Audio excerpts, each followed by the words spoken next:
Hola a todos los amigos de Filosofía Apuntes. Estamos con el tercer libro ya sobre el alma de San Alberto Magno. ¿Y de qué va a versar este libro? Bueno, principalmente de las facultades sensibles. Ya hemos visto en los libros anteriores, en el primero ya vimos la investigación del alma, cómo se debe proceder a investigar el alma. En el libro segundo ya vimos la sustancia, las partes. Y bueno, ya en el tercero obviamente nos toca por un procedimiento de división, ya nos toca la parte, más sensible, la parte más divisible, que en este caso serían los sentidos y las facultades aprensivas y motrices. Así que, bueno, ha sido sumamente interesante este tratado, por lo tanto, eh, podemos considerar a San Alberto Magno un estudioso del alma. O sea, si nosotros hacemos una historia del alma y vemos el alma a través de los tiempos, no podemos dejar de lado ni siquiera un segundo a San Alberto Magno. Así que sin más dilación entonces, veamos qué nos trae.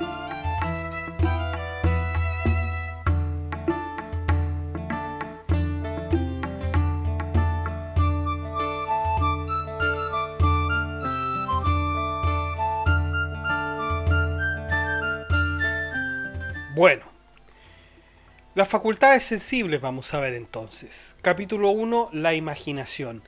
Las potencias aprensivas son por lo general pasivas y se vuelven activas cuando comienzan a tener la forma de la aprensión.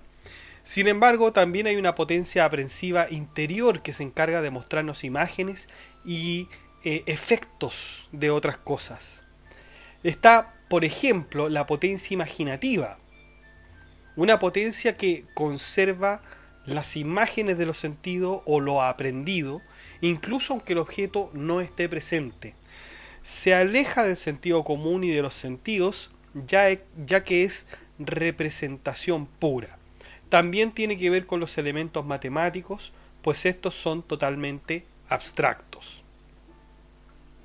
Otra potencia es la estimativa, y esta potencia también se aleja de los sentidos y también de la imaginación porque no solo contempla la imagen de un objeto, sino que también sus características adicionales como los afectos, verbigracia, la misericordia, tristeza, la fuga o la persecución. Ahora, de la potencia imaginativa no está totalmente desligada. Esta potencia estimativa no está desligada de la imaginativa, pues la estimación también tiene que ver con la especulación que nos ayuda aún más con la consideración que tiene el sujeto. En este sentido, la potencia estimativa también produce las intenciones en el hombre para luego actuar. Potencia también es la fantasía. La fantasía puede unir la imaginación con la intención y la intención con las imágenes, justo con una finalidad con respecto a la cosa en particular. Esto también se considera. A pesar de que incluya a la potencia imaginativa y estimativa, la potencia de fantasía se diferencia. Y se diferencia por el movimiento. En efecto, la fantasía es activa y las otras dos, es decir, la estimativa y la imaginativa, son pasivas. Los expertos en la naturaleza dicen que los animales tienen mucha más fantasía que el hombre, sobre todo aquellos animales que son brutos. Los animales que son más prudentes siempre suelen ser más llevados por la razón. Siempre suelen ser más llevados por la razón.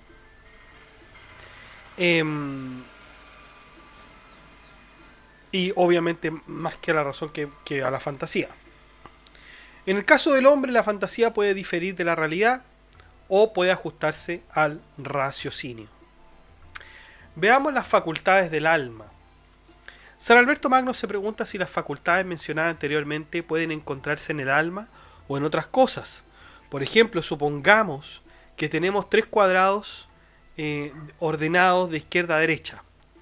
¿Qué hace que el ser humano pueda discernir entre izquierda y derecha? La única facultad que puede hacer esto es la imaginación. Obviamente el resto de las facultades también juegan un rol importante, pero primeramente es la imaginación. Em,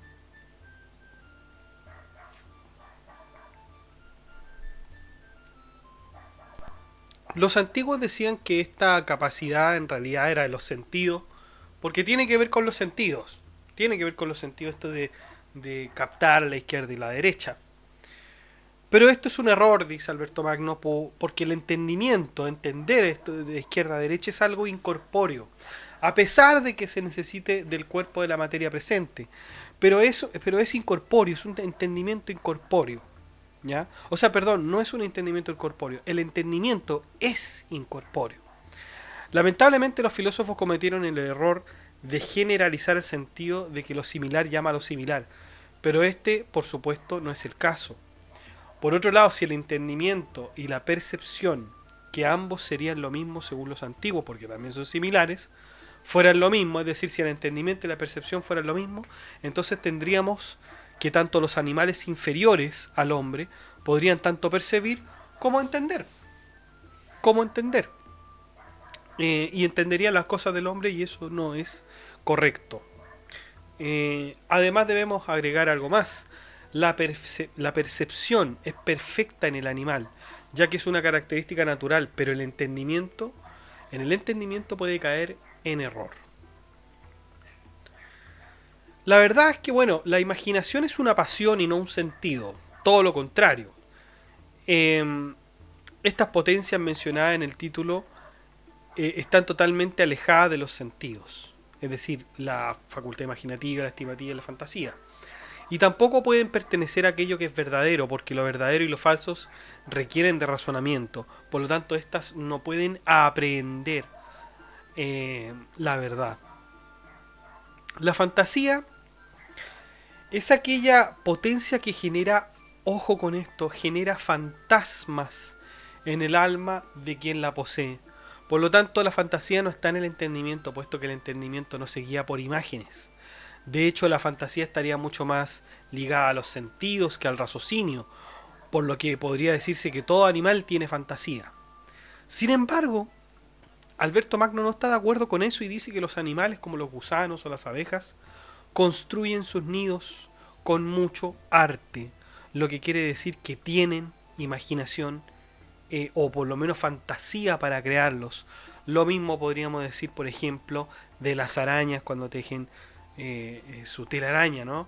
De hecho, vean ustedes, hay imágenes de esto, hay documentales, de que ciertas arañas tejen su red de una manera y otras de manera completamente distinta, pero pareciendo no con una cuestión al azar, sino que haciendo un patrón específico, haciendo un patrón específico, distinto, pero hay algo que uno podría decir, bueno, esto es sumamente racional, ¿no? Es sumamente racional. Entonces, es interesante, es interesante.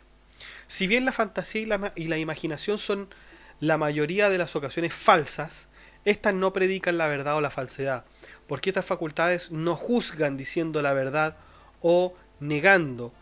Estas solo representan lo que los sentidos muestran. Lo que sí predica la verdad es la ciencia, el intelecto y la sabiduría.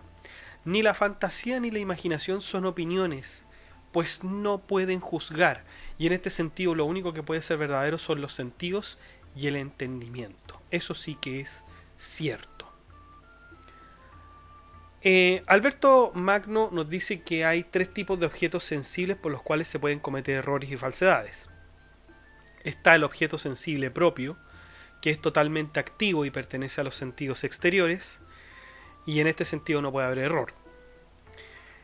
El objeto sensible accidental, la falsedad incide en la percepción porque esta se genera por composición de los objetos sensibles, es decir, una vez que se analiza el objeto, parte por parte, puede ocurrir un error y caer en una conclusión falsa. Y finalmente el objeto sensible común, cuando solo se pueden aprender las características del objeto sin recurrir a la materia, lo cual puede incidir en una falsedad con respecto a la materia sensible. Origen del nombre fantasía. ¿Qué quiere decir fantasía? Fantasía quiere decir visión o apariencia. Por lo tanto, todo lo que nos parezca como imaginación y tenga movimiento tiene que ver con la fantasía. La fantasía aprovecha la ausencia de razón para moverse tras la mente del hombre, dando apariencia sensible a las cosas que en realidad no lo son. Por lo tanto, ahí vemos ahí tenemos las facultades sensibles del alma. Vamos a esta segunda parte del libro que trata sobre las partes racionales del alma. Y este texto además se divide en dos, porque vamos a ver dos partes en cuanto a la racionalidad del alma. Vamos con entonces el intelecto posible. La parte racional del alma está dividida en dos secciones respectivamente, en el intelecto activo, relacionada con la acción y la producción, y el intelecto contemplativo, que conoce las cosas primeras y verdaderas. Con esta información, Alberto Magno realizará los mismos procedimientos para investigar, es decir, irá viendo la opinión de los demás filósofos para luego dar su propia idea. El mismo Aristóteles dice que el intelecto es algo que parte de la forma y no de la materia. Por lo tanto, el intelecto es simple y no compuesto, pertenece al alma y no al cuerpo. De este modo, el intelecto siempre es superior y conoce todo lo que es inferior.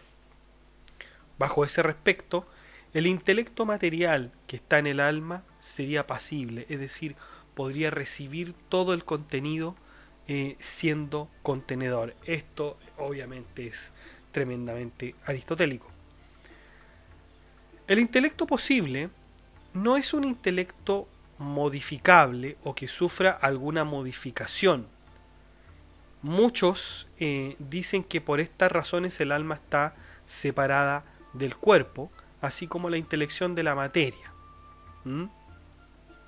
Recordemos que el intelecto es de esta naturaleza, ¿no? Siempre se ha visto desde antaño. Averroes, uno de los filósofos que más habló del intelecto posible, decía que el intelecto posible era algo que no puede estar desprovisto de materia, en cuanto a que éste necesita cambiar cuando recibe información. Avicena, otro filósofo musulmán, decía que lo universal está en algo y proviene de algo. Por eso, si el universal es producido por algo, entonces no necesitaría del intelecto agente, lo que negaría la existencia de tal intelecto. Recordemos algo también, que cuando hablamos de intelecto posible, el intelecto que está en el ser humano. Es ese intelecto material o intelecto pasivo.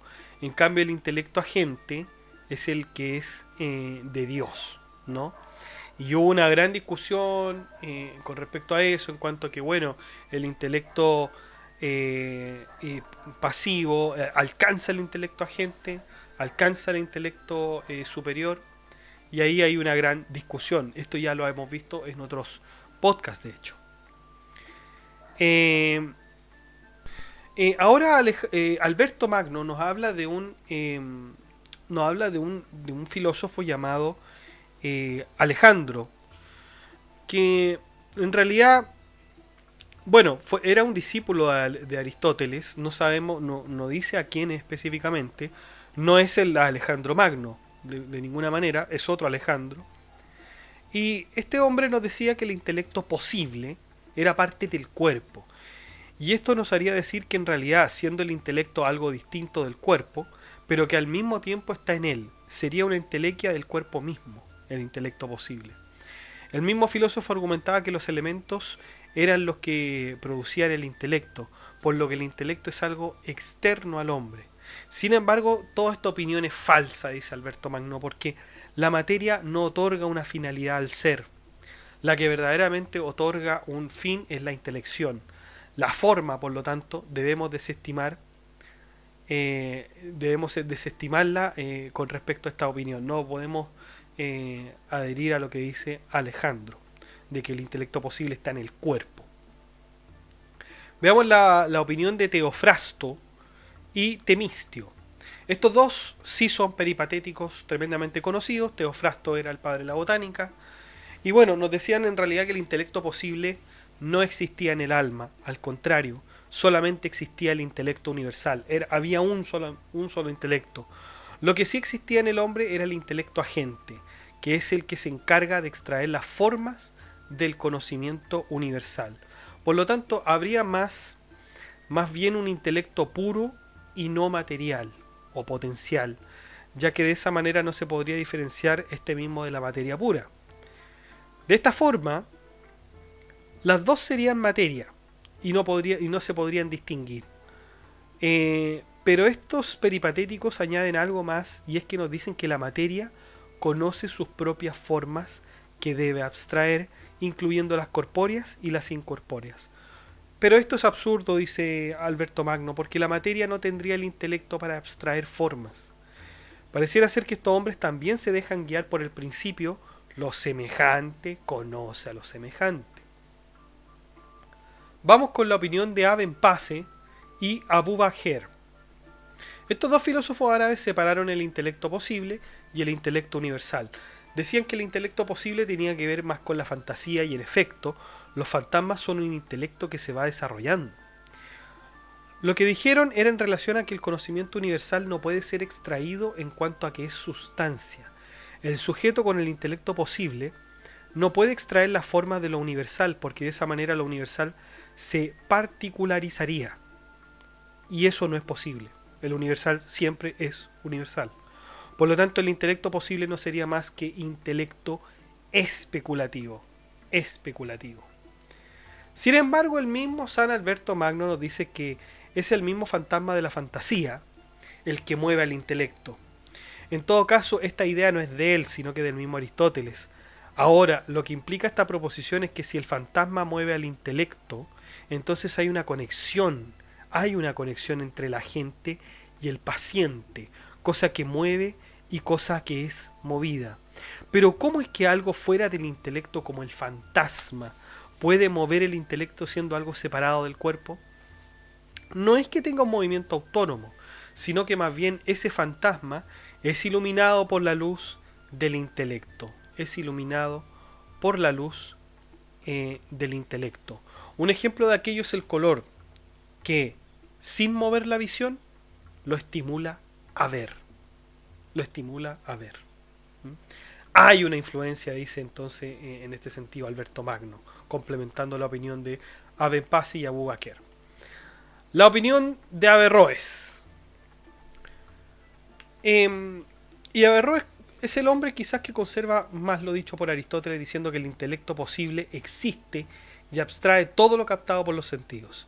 Así Averroes soluciona un tema muy difícil en cuanto al entendimiento, pues el intelecto posible, por medio de los fantasmas, hace que cada intelecto sea diferente. La idea de Alberto Magno. Unos captan las ideas universales de mejor manera que otros, es decir, los fantasmas que estén más cerca del universal comprenderán mejor. Por lo tanto, aquí veríamos que el hombre no tiene esencialmente el conocimiento universal, sino más bien una adecuación al conocimiento universal. Mantenía además que el intelecto material o posible es común a todas las mentes por formar parte de la materia. Las diferencias en cuanto al intelecto solo se deben a las sensaciones que cada hombre tiene particularmente.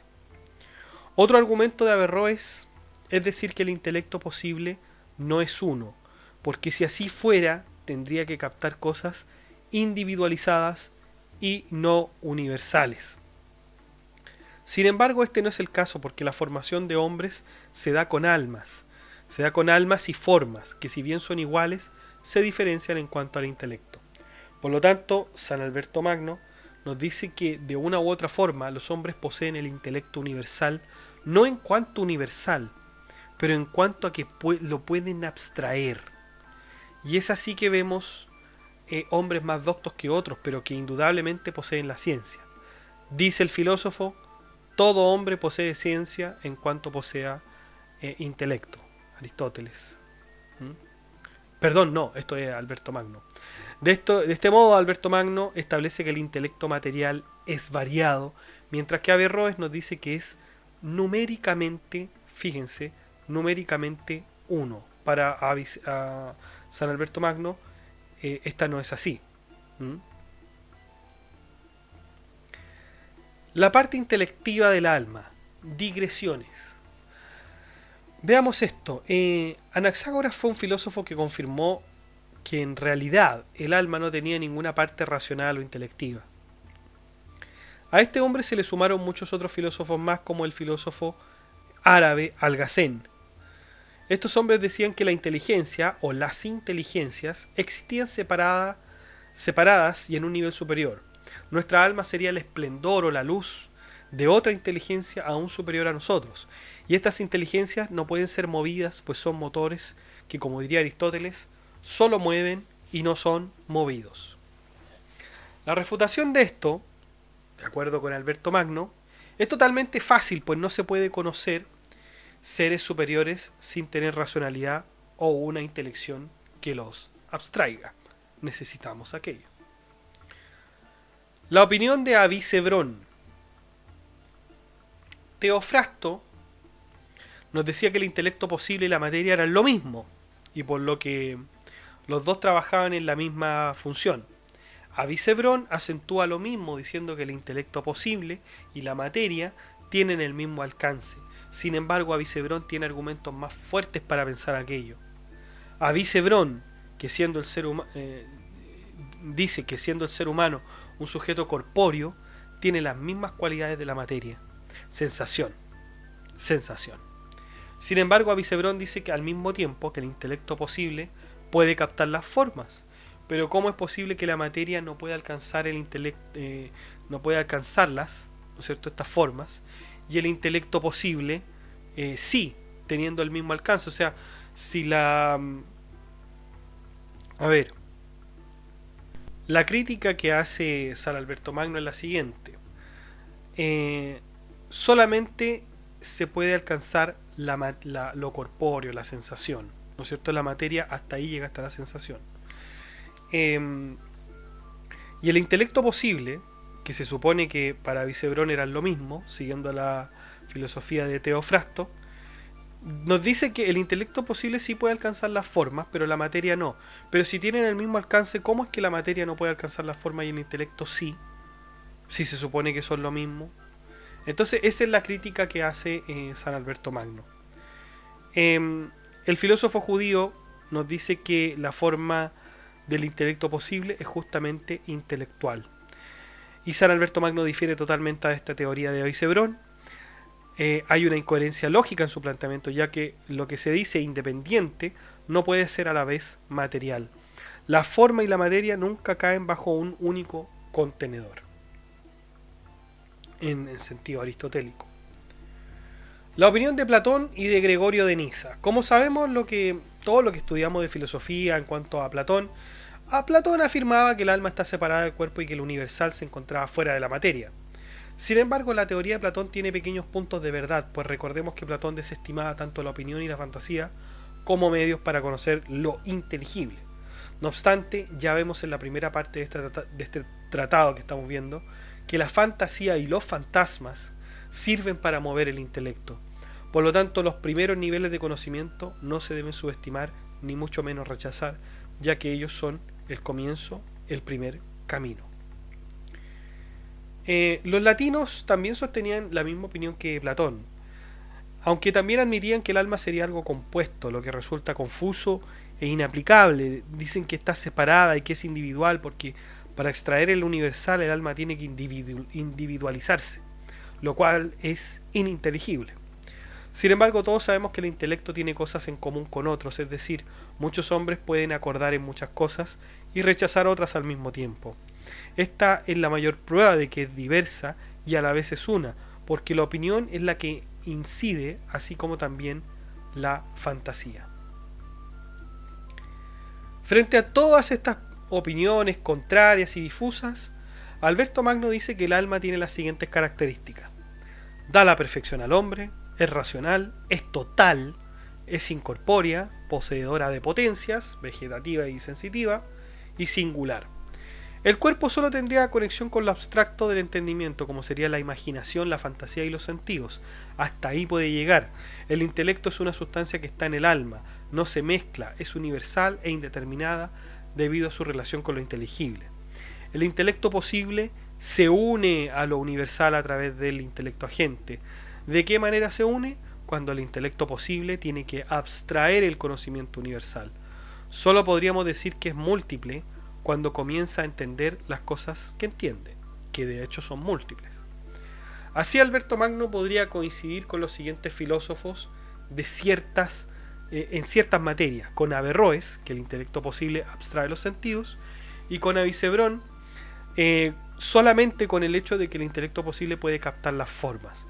Acordémonos que Avicebrón también decía que la materia, pero ahí Alberto Magno dice no, eso no es posible. Como conclusión, Alberto Magno nos dice que el intelecto posible capta tanto los sentidos de la materia y las formas de lo universal. Y así terminamos esta segunda parte, el tratado 2, la parte racional del alma. Vamos a ver la segunda parte de la parte racional del alma, que ya son sus conclusiones con respecto a la parte racional. Y hay dos cosas que en esta parte, que vamos a empezar inmediatamente, hay dos cosas que San Alberto Magno se propone terminar. Uno es el intelecto separado en todos los hombres, y dos, el intelecto posible es lo mismo que la materia. Esto quiere resolver. En la primera parte ya vimos que el intelecto es separado del cuerpo, pero que su parte intelectiva se comunica con el cuerpo. Así, el cuerpo también lo hace a través de la fantasía y la imaginación. Hay una conexión. Para Alberto Magno, lo universal existe por doquier y siempre, y es idéntico en todas las almas. Por otro lado, el intelecto posible es distinto en todos los hombres, pues unos son diferentes a otros, y en otras palabras, el intelecto posible está relacionado con el intelecto especulativo. La segunda cuestión planteada ya se refutó hace algunos capítulos, pero no está mal recordarla. Vemos que el intelecto puede abstraer cualquier forma universal, por lo que este sería el principal argumento en contra de la similitud entre la materia y el intelecto posible. Y bueno, el intelecto es separado y sin mezcla. Alberto Magno presenta 10 argumentos para sostener que el intelecto es separado y sin mezcla. El intelecto no se destruye, la materia sí. El intelecto no es una facultad orgánica. Ninguna facultad orgánica se aprende a sí misma. Ejemplo, la imaginación no se imagina a sí misma. Una facultad orgánica no aprende las características de un órgano. Si una facultad se aprende a sí misma, tendría que hacerlo por medio de un instrumento como el espíritu. La facultad corpórea no aprende un objeto débil después de aprender uno intenso. Y así como los animales solo tienen facultades corpóreas, el hombre tiene facultades racionales. Las facultades orgánicas se debilitan empezando a los 60 años. Si el intelecto fuese una facultad del cuerpo, solo tendría la forma una vez estuviera en el cuerpo. Y cuando lo inteligible se despoja de medidas, ubicación y figuras, se vuelve inteligible. Y el intelecto es infinito e indeterminado, la materia no lo es. Entonces, con todos estos aforismos, tenemos todos los argumentos para establecer que el intelecto está separado del cuerpo. Y parecen suficientes los argumentos de Alberto Magno, pero aún queda decir que el intelecto no se mezcla con el cuerpo por una razón muy simple. Si esto fuera así, entonces el intelecto debería tener características materiales como el frío, el calor, la humedad, debería estar expuesto a eso. Lo material siempre se ve saturado por el exceso del mundo sensible. Sin embargo, por más saturación que exista, el intelecto posible podrá abstraer las formas de todo aquello sin saturarse. En efecto, podemos ver cualquier objeto en cuanto a existencia material inteligible. Por ejemplo, podemos saber que el agua existe en cuanto podemos tocarla y que también existe en cuanto sabemos sus propiedades. En este respecto, tanto el sentido como lo inteligible trabajan de forma separada, pero de alguna manera el hombre conoce las dos. ¿Qué es aquello que nos ayuda a conocer tanto la materia como lo abstracto? La respuesta es el alma. El alma nos ayuda con eso. Ella es la que puede discernir entre lo sensible y lo inteligible. Podríamos decir que estos dos últimos aspectos se complementan para que el alma pueda conocerlos finalmente. El intelecto hacía un plan muy aristotélico. El intelecto tiene que verse como una tabula rasa que no tiene nada desde un principio, pero que luego comienza a formarse de ella la escritura. De este modo llamaríamos al intelecto posible como una especie de elemento receptivo que recibe toda la información sin materia, sin movimiento ni tiempo. Tanto es así que el intelecto logra incluso entenderse y pensarse a sí mismo. Siendo la materia la potencia de todas las cosas, ésta no puede moverse o manejarse por sí misma. Por lo tanto, ésta necesitará de una propiedad incorpórea y es ahí donde entra el intelecto. El intelecto sería el agente que da la forma a la materia para que ésta finalmente sea completa. Sin embargo, existe una diferencia entre el intelecto agente y el intelecto posible. Mientras el intelecto posible puede entender lo que es externo a él y a él mismo, el intelecto agente solo entiende lo que tiene que ver con el sujeto. Alberto Magno se place mucho con la explicación de Averroes sobre los intelectos. Dice: tanto la materia como la forma necesitan principios. La materia es principio de las cosas corpóreas, mientras que el intelecto es principio de las cosas incorpóreas. Otra diferencia que está entre el intelecto posible e el intelecto agente es que el agente obra universalmente y el intelecto posible recibe lo universal.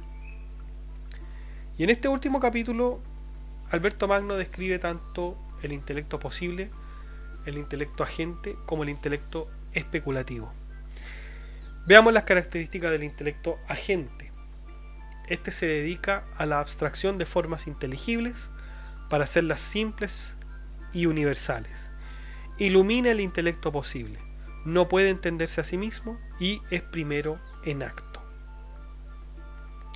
El intelecto posible o material se relaciona con las formas producidas por la fantasía. Recibe todo el conocimiento universal abstraído, puede entenderse a sí mismo y entiende a través de los fantasmas de la fantasía. El intelecto especulativo cambia y modifica su forma, cambia de la potencia al acto. Puede pensarse que, como el intelecto agente es primero que el posible, ambos son compuestos. Sin embargo, esto no es correcto, porque ambos son en realidad una unidad, aunque sus funciones sean distintas. En efecto, nunca podremos decir que el intelecto es algo material, pues siempre es inteligible. Bueno, chicos, ya llevamos por lo menos una media hora hablando sobre este tratado tan interesante que es el alma, esta investigación sobre el alma. Vamos a hacer una pequeña pausa. De 5 minutos, no más de 5 minutos, y continuamos con las 3 últimas partes que nos quedan. Si le ha gustado el video, si le ha gustado este podcast, de like, comente, comparta, suscríbase, acceda al blog que está en la descripción del video y paramos unos 5 minutos y volvemos.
Bueno, volvemos entonces a las investigaciones del alma.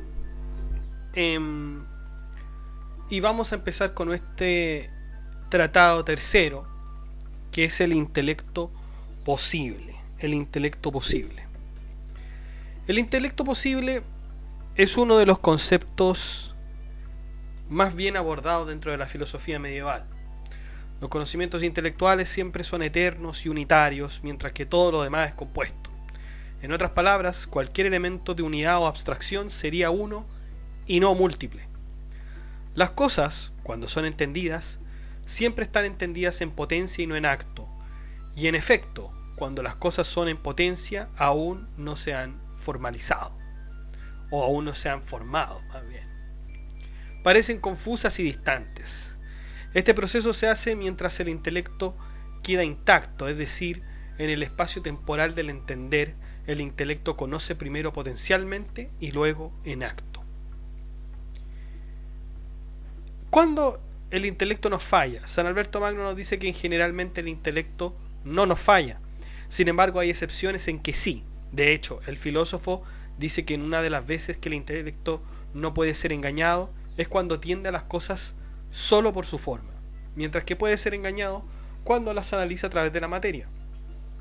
De acuerdo con este planteamiento, la materia siempre está en lo dividido y en lo diferente, lo cual es característico de la falsedad. El ser humano se deleita o huye de un objeto sensible según lo haya percibido su intelecto como algo bueno o malo. Ya habíamos dicho en tratados anteriores que todo se produce a partir de los fantasmas que el alma especulativa mueve. Estos finalmente son los que llevan a la abstracción del intelecto, como un acto final del entendimiento que además es producido unitariamente.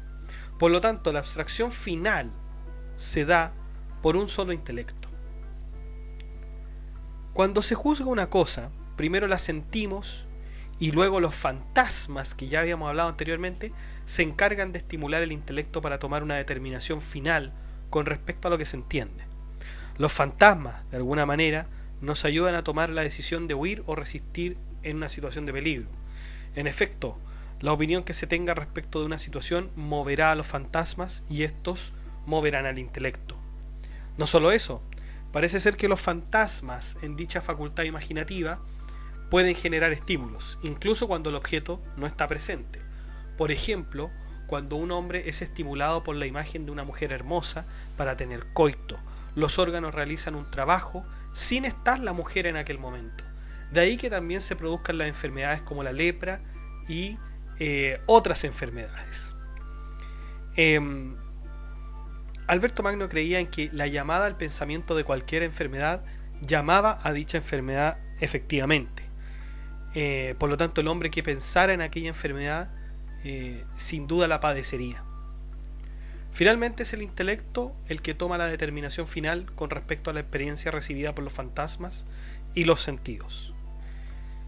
El entendimiento no requiere de la materia para abstraer ni para comprender los conceptos matemáticos. En efecto, no se necesitan dos manzanas para conocer el número 2. Pareciera ser que todo lo que entiende el ser humano lo hace principalmente a través de los fantasmas, y luego el intelecto abstrae o aprende todo lo de los fantasmas para finalmente comprender la realidad. Quizás bajo este respecto sea posible decir que el intelecto no necesita en absoluto de la materia, pues éste solo aprende las cosas. Hemos visto a lo largo de este tratado que el intelecto se ve como un ente separado e independiente de la materia, y tal vez así lo sea. Puede captar las formas de la materia y aprenderlas. Sin embargo, podemos decir que también capta la materia sin atender a sus dimensiones o abstracciones. El intelecto y lo entendido son solo una cosa, y el intelecto puede hacer inteligible las formas de la materia. Entonces también puede volver inteligible a la materia misma. Alejandro, un peripatético, nos decía que el intelecto posible era corporal, era materia, pero esto es absurdo, pues todo intelecto no está sometido a nada corporal. Por lo tanto, el intelecto se ajusta a todo lo divino, ya sea de manera separada o en conjunto con la materia. Yendo en contra de todo lo dicho por Alejandro, Temistio y Teofrasto, nos decían que si el intelecto fuera compuesto tendría que estar más relacionado con lo incorpóreo que con la materia. Sin embargo, ya habíamos visto la imposibilidad de que el intelecto estuviera mezclado con la materia, por lo tanto su separación es total, no hay unión de ninguna manera. Vamos a ver las opiniones de Al-Farabi y Ibn Pase. Ibn Pase, que sería el filósofo árabe que dedicó su vida al tema del alma, diciendo que el intelecto posible no existía en ella, es decir, no es una parte del alma porque es corruptible y generable. Al-Farabi pensaba del mismo modo, diciendo además que el intelecto agente era el relacionado con la abstracción de la materia, mientras que el universal se preocupaba de lo abstracto. En cuanto al intelecto posible y al intelecto especulativo, estos son solo participantes de lo inteligible porque en realidad son parte de la materia. Esto lo dicen porque si puede captar muchas quiridades, esencias, entonces captan pluralidades, y el intelecto agente no capta pluralidades sino que unidades. Sin embargo, sería absurdo decir que el intelecto posible se une a la materia, siendo que esta última es corruptible, es decir, cómo lo corruptible se une a lo incorruptible. No obstante, si se dice que el intelecto posible es incorruptible, también existirá un problema, pues se diría que es imposible que el intelecto posible pueda hacer algo nuevo, en el entendido de que el intelecto no puede abstraer algo porque entraría a modificarse a sí mismo. Y esto queda de manera irresoluble, no hay solución a esta discusión y a esta relación que hacían Al-Farabi y Ibn Pase. Vamos con Avicena y Al-Ghazali. Avicena y Al-Ghazali traen la respuesta a las dudas anteriores, diciendo que el intelecto agente abstrae lo material para luego depositar aquello en el intelecto posible. Sin embargo, el error que cometieron fue el decir que el alma guarda todas las formas como si fuera un tesoro. Estas formas quedarían en el intelecto agente y luego se reflejarían en la potencia por medio del objeto entendido, es decir, en el objeto posible, material. En otras palabras, el intelecto posible se une al intelecto agente. Y todo esto planteado por los filósofos se ve complicado, y Alberto Magno tiene 4 argumentos para refutarlo. Primero, ¿cómo es posible que el intelecto posible se una a la gente por medio del objeto entendido al intelecto agente? No se responde eso. Digamos, Avicena y Al-Ghazali no responden a eso. En segundo lugar, no puede ser que el intelecto posible se una al intelecto agente, siendo que este último es separado de toda materia. El intelecto agente es separado de toda materia y el intelecto posible tiene que ver con la materia. Tercero, el intelecto agente recibe las formas tanto en su género y especie. Avicena debería explicar cómo es que esto ocurre. Y en cuarto lugar, si el intelecto agente se manifiesta de una manera con las formas que tiene él y que fluyen hacia la materia, también se manifestarán de otra forma. Lo mismo ocurrirá con el intelecto posible que llevará la materia hacia el intelecto agente, lo cual es absurdo simultáneamente. Que digamos que el intelecto agente se manifieste de una forma con las formas y de otra con la materia. Suficiente a la hora de estos autores, las dudas quedarían solucionadas diciendo que el intelecto posible capta, abstrae las formas para luego llevarlas al intelecto agente. Una pregunta de fondo y que ha suscitado todo el problema sobre el alma es de preguntarse cómo es que el alma puede aprender las sustancias, porque de hacerlo lo hace, pero ¿cómo? ¿Cómo lo hace? El conocimiento universal es el mismo siempre, mientras que en el intelecto posible parecieran existir dos potencias que reciben y retienen los objetos entendidos y especulados. Sin embargo, esto es absurdo, es decir, todo esto tendría que ser al revés.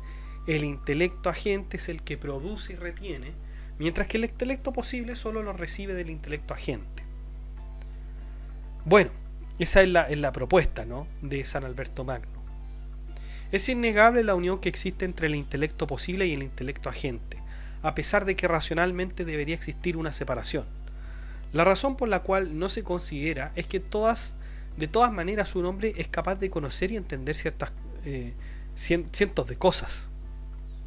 De hecho, el mismo Alberto Magno nos dice que el intelecto agente es como una causa eficiente que existe en nosotros. El intelecto posible debe llegar al intelecto agente para que el alma pueda comprender todo lo aprendido. Recordemos que el sujeto es ese ente que recibe todo lo que el intelecto puede recepcionar. En este caso, entonces el alma como sujeto tendría el conocimiento de todas las cosas a medida que los pueda adquirir. Es decir, no solamente conocimientos sensibles, sino que también los inteligibles. En el alma están tanto los fantasmas como el intelecto, aunque debemos decir que los fantasmas no representan ni la negación ni la afirmación, ya que eso solo lo representa el intelecto. El alma no muere con el cuerpo debido a que es una sustancia separada del último. Esto queda claro al hablar del intelecto y del alma como un ente racional que no sufre privación, como si la sufre el cuerpo. Es obvio entonces que el alma no nace después del cuerpo, porque de ser así entonces el alma sería compuesta. Podría pensarse que siendo el alma siendo el alma anterior al cuerpo podría perecer con ella, pero no necesariamente, ni siquiera en el caso de que tuviera una existencia posterior. Por lo tanto, Alberto Magno nos dice que el alma no fue hecha ni con anterioridad ni con posterioridad al cuerpo. Y para explicar esto, da el ejemplo de un barco, el cual, sin tener un capitán que lo maneje, no podría moverse. De este ejemplo no podemos decir que el barco existía antes del capitán, o el capitán antes del barco, pues la vida del barco comienza cuando el capitán está dentro de él. Finalmente, el filósofo difiere de Platón, quien decía que el alma nace antes del cuerpo, y nos dice que el alma en verdad nace con el cuerpo y supera la muerte de este último. Aunque Platón decía que el alma era inmortal. Si decimos que el alma era inmortal, es poco probable que tenga comienzo, ¿no? Y bueno, ese es el tratado 3. Ese es el tratado 3 del alma. Vamos al tratado 4, que versa sobre las facultades motrices. Para Alberto Magno, el discernimiento es tanto el movimiento del intelecto como también de los sentidos. Sin embargo, hay que ver si este movimiento está en una parte del alma o pertenece al alma en su totalidad para poder ser ejecutado. También esta investigación presenta inmediatamente otra pregunta: ¿cuántas son las partes del alma? De acuerdo con Alberto, esto no podría ser cuantificado. El mismo Platón, recordemos que dividía el alma en dos, diciendo que una es racional y otra irracional, donde en esta última se encuentra la ira o la concupiscencia. No obstante, ¿qué pasaría con las facultades sensitivas, vegetativas, que también parecen ser del alma? ¿Son estas racionales o irracionales? Parece que no la podemos situar en ninguna parte, y es por eso que debemos decir que hay más que dos partes. En todo caso, también recordemos que Platón también decía que habían tres partes en el alma. Habían tres partes. Entonces estaba el alma racional, por un lado, el alma irascible y el alma concupiscible. Entonces recordemos que esto lo vemos en el mito del carro alado. Recordemos esto de la auriga, el caballo bueno, el caballo malo, ya esto se vincula con la virtud, con la prudencia, fortaleza, templanza, y el tema también de las clases sociales, e incluso con las partes del cuerpo. Diríamos que en Platón el alma racional es el cerebro, el alma irascible el pecho y el alma concupiscible el abdomen. Por lo tanto, no, claro, quizá en general se está refiriendo a Alberto Magno que el alma platónica tuviera dos partes, pero en realidad recordemos por las lecturas y por la tradición que son tres las partes del alma en Platón. Movimiento vegetativo y sensitivo. Veamos los movimientos entonces. El movimiento local es ese movimiento físico que mueve al animal de un lugar a otro. Alberto nos dice que la parte vegetativa del alma no mueve localmente al animal, pues el apetito en realidad no mueve al no ser una facultad física. Con respecto a lo vegetativo, esto tampoco es posible. De hecho, pensemos en las plantas, que son la única facultad que tienen. Si éstas tuvieran un movimiento, entonces deberían tener órganos que les correspondiesen, como piernas o manos. Se dice que las plantas tampoco tienen la facultad sensitiva, por lo que no pueden sentir, por lo tanto la parte del alma relacionada con el movimiento es otra. Bueno, esto actualmente no es tan cierto, ¿no es cierto? Por supuesto, el intelecto especulativo no puede formar parte de las causas del movimiento local. El intelecto solo tiene miras a la intelección sin experiencia de un objeto y no tiene relación con lo material en cuanto a movimiento. Tampoco podría estar en el intelecto práctico, pues el movimiento en sí no tiene voluntad para moverse a sí mismo. Y finalmente tampoco tiene movimiento debido a su apetito, ya que el hombre o el animal se mueve teniendo apetito o no. En efecto, estos intelectos por sí solos no pueden mover localmente al animal, sino que los tres deben funcionar conjunta y simultáneamente para hacerlo. Ahora, a estos tres hay que añadir la fantasía, que mueve, sea racional o irracionalmente, el objetivo. Sin embargo, el hombre, cuando es guiado por la razón y el silogismo, se mueve hacia el bien, y cuando se mueve hacia el mal es cuando contradice su propia naturaleza. El intelecto práctico. El intelecto práctico o operativo es aquel que opera a las cosas que son externas al mismo. Esta quizás pueda ser la gran diferencia que hay entre el intelecto práctico y el especulativo, pues este último tiene que ver con lo que es el interior del alma. Por otro lado, el intelecto práctico necesita el cuerpo como un instrumento para llevar a cabo sus acciones, mientras que el intelecto especulativo no necesita nada material. Sin embargo, el intelecto práctico tiene dominio sobre las cosas, mientras que el intelecto especulativo, el dominio cae sobre él en las cosas que le subyacen. Por ejemplo, el intelecto práctico será útil para manipular el objeto, mientras que el especulativo se sumirá en las propiedades de dicho objeto. Podríamos considerar que el intelecto, el apetito y la fantasía son los motores del movimiento por donde se mueve el animal localmente. Este movimiento que incentiva el apetito puede ser tanto racional como irracional. Por otro lado tenemos la voluntad, que es el motor de todo lo racional, como la voluntad libre. Entonces, estos son motores del movimiento: el intelecto, el apetito y la fantasía. Teniendo estos tres motores en consideración, tendríamos que decir que el intelecto es el único de los motores que no se mezcla. El intelecto es un motor inamovible que se basa en los principios más sólidos. Por ejemplo, el concepto de no robarás en el hombre sería posible gracias solamente al intelecto. La diferencia también entre estos tres es que el intelecto siempre es recto, mientras que la fantasía y el apetito pueden serlo a veces. Por supuesto, cuando el apetito y la fantasía están inclinados al mal, quiere decir que no están rectos. Los motores son muchos en número y pareciera ser que el apetito los mueve en la mayor parte del tiempo. Sin embargo, no siempre es el apetito el que mueve verdaderamente. De hecho, Alberto Magno nos dice que para los animales irracionales, el apetito es el motor principal. Todo movimiento progresivo es movido por un motor inmóvil principal. Cualquier tipo de objeto que pueda moverse es movido no solo por este motor, sino que por todo lo que va anterior del motor móvil. Los animales imperfectos, por ejemplo, son aquellos que solamente tienen un sentido y un cierto gusto, pero no porque sepan discernir el mismo, sino que solamente lo sienten. Lo que cabe preguntarse, y que tiene tremenda relevancia, es si los animales tienen fantasía o no. Lo que sí parecieran tener los animales es el sentido común, aún más que el reconocimiento de los sentidos propios.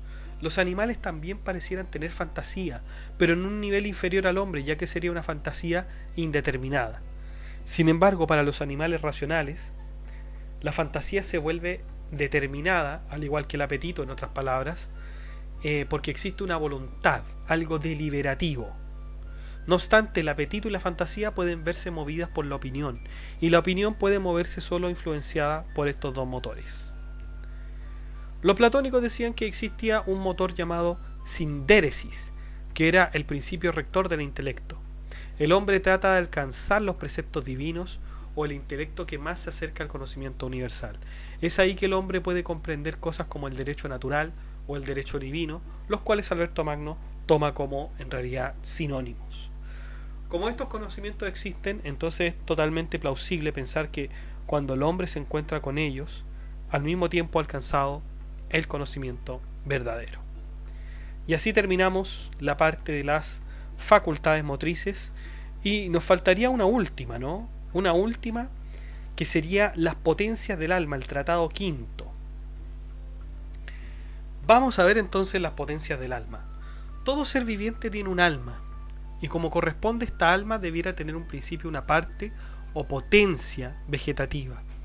Los seres que no son generados no tienen una parte vegetativa, por lo que no pueden perecer o sufrir daños. Por lo tanto, todo lo generado y corruptible tiene una parte vegetativa. Ahora, lo que no necesariamente puede tener es la potencia sensitiva, ya que muchos animales pueden prescindir de una o de otra sensación. Sin embargo, todos tienen en principio la parte vegetativa. Por otro lado, los que están obligados a tener la facultad sensitiva son aquellos animales que tienen el intelecto. Sin embargo, los seres celestes no tienen sentido. No tienen sentido los seres celestes, sino que son puro intelecto, ya que no necesitan de materia. El sonido, el color y el olor no alimentan los sentidos ni la materia, pero sí provocan una estimulación de aumento o disminución. El gusto sería un cierto tacto que percibe la facultad vegetativa, al igual que el tacto mismo.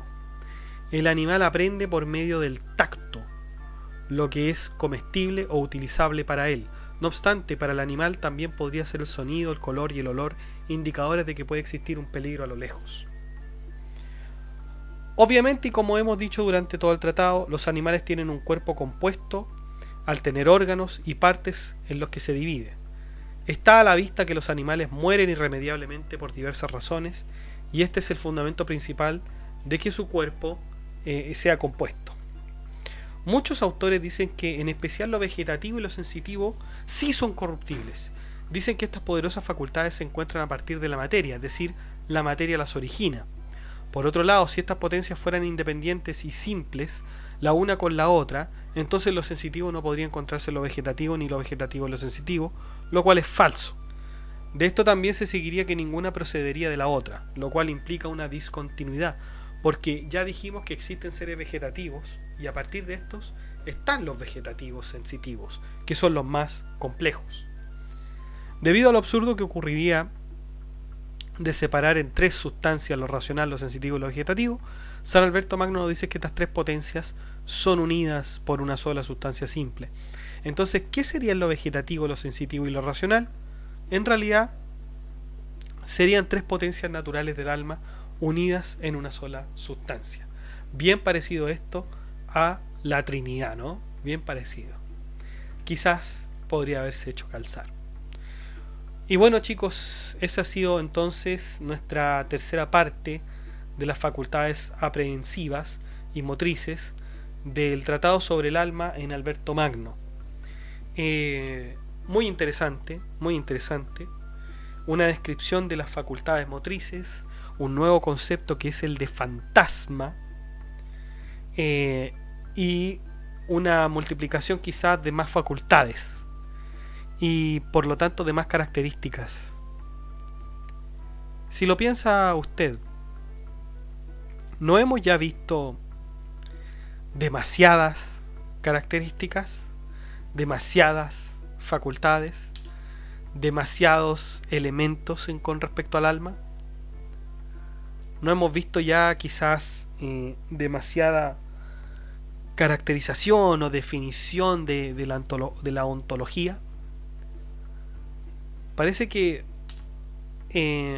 cada vez que vamos estudiando más el alma, vamos dividiéndola, vamos encontrando, vamos conociendo que hay nuevos elementos, nuevos conceptos, y ya es casi como que estuviéramos liquidando el alma con esta profunda investigación. El alma es una sola. Es un concepto unitario, es un concepto esencial, sustancial, pero dentro de ella hay pluralidad, parece ser. Hay pluralidad, hay facultades. Está este intelecto que es posible que a gente que tiene comunicación, que no la tiene, etcétera. Y la pregunta, bueno, a esta altura, que debería ser que debería hacerse usted? Bueno, ¿no será que tenemos ya suficientes conceptos en cuanto al alma, con respecto al alma? Y esto no lo digo por, ¿cómo decirlo? No lo digo porque esto fuera un gran problema o algo que de algún modo afecte la existencia del alma. No lo digo por eso. Pero quizás más adelante esto llegue a cambiar. Esto llegue a cambiar un poco y quizás no va a ser necesario multiplicar o dividir tanto los seres.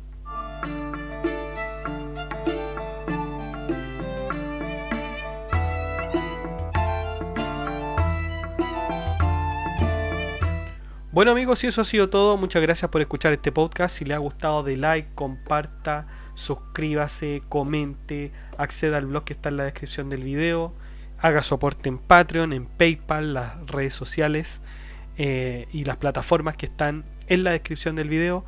Que estén muy bien, cuídense. Chao.